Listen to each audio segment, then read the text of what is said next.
Hi guys, Sarah from Mika Blue Tiny Living.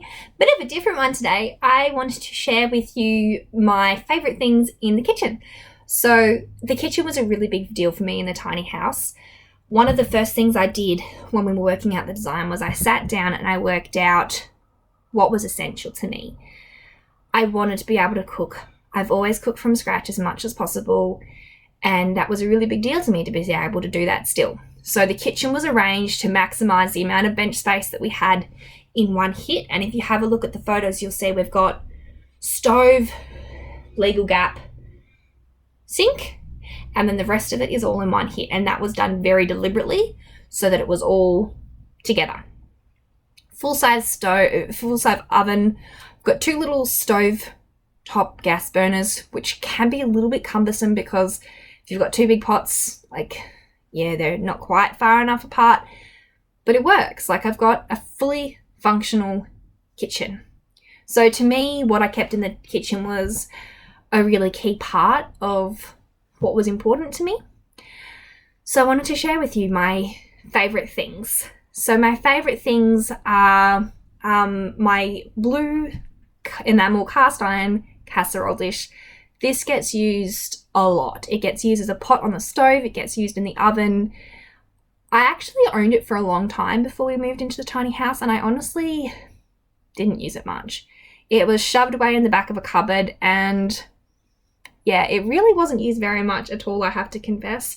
We bought it on an impulse buy because it came down really cheap, down from $200 down to $60 or something. And it was one of those things that, probably shouldn't have bought at the time, but it sat there. It was awkward to get to. I knew I wanted to use it more, but it was just awkward to get to.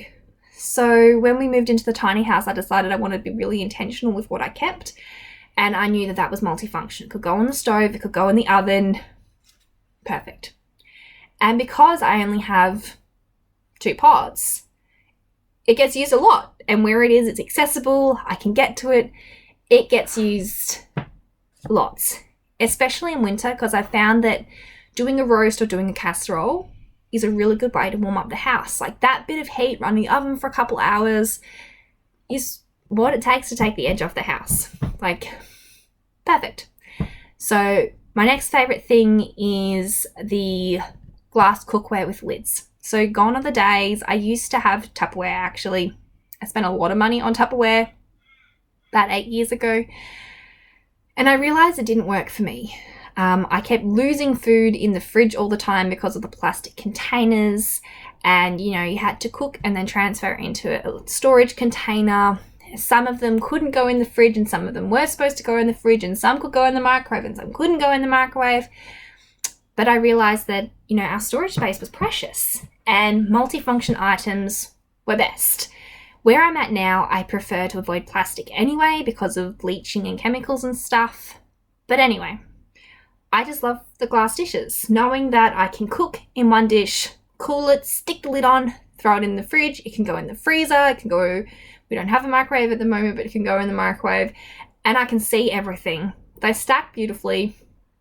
So they're one of my favourite things. I've only got a small section of containers in the cupboard, but they're not only my containers, they're my roasting dishes, they're my cake tins, they're my slice trays. Done. Recycled glass jars are another thing. I do have a little bit of a thing for glass jars. I probably have a few more than I really need, but I use them all the time. They're used as drinking glasses, they're used to store leftovers, they're used to soak grains, they're used as coffee cups or snack boxes, they go in the fridge or the freezer. If I open the freezer right now, you'll see there's at least 4 glass jars in there with, I've got 3 with elderberry syrup that I made from foraged berries, and I've got 1 with little chicken bone broth cubes that I've made as well. So it's always better to reuse rather than buy something new. It's A, cheaper, but B, it's a much more eco-friendly option. If zero waste accomplishes nothing, if we're constantly buying new things to be zero waste, it sort of misses the mark. If we can find ways to reuse what we've already got, supplement what we need, great.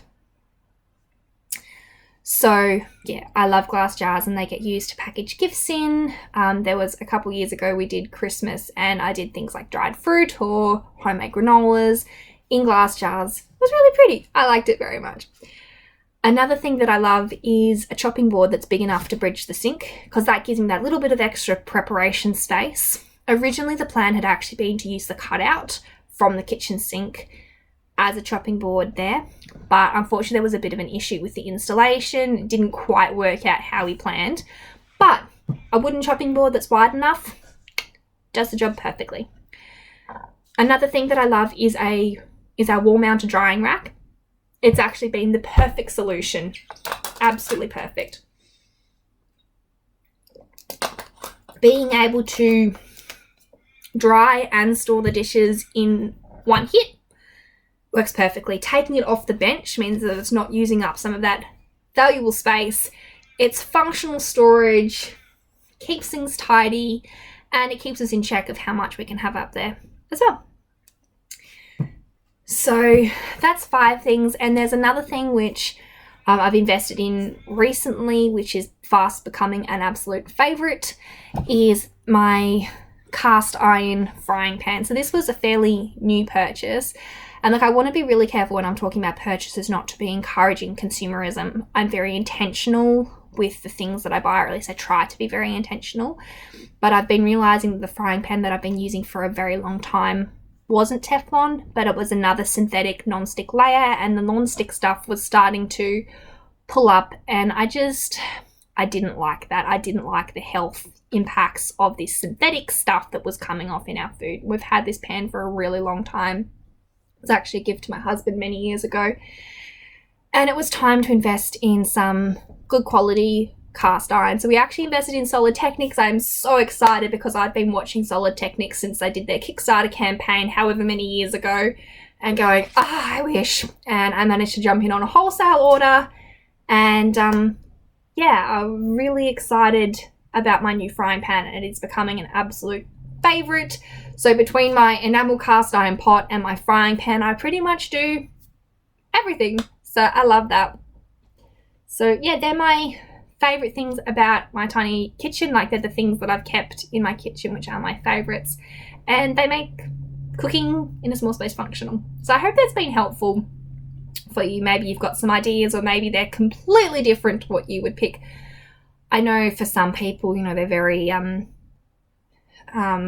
process routine, you know, they've got very structured ideas around how a kitchen should or shouldn't be, and so maybe their ideas are completely different to mine. So that's cool. We all get to have different ideas. These are the things that I love in my space, and yeah, maybe it's given you some ideas of what will function for you in your kitchen. Love to hear your feedback on what your favourite things in your kitchen are. See you later. Bye.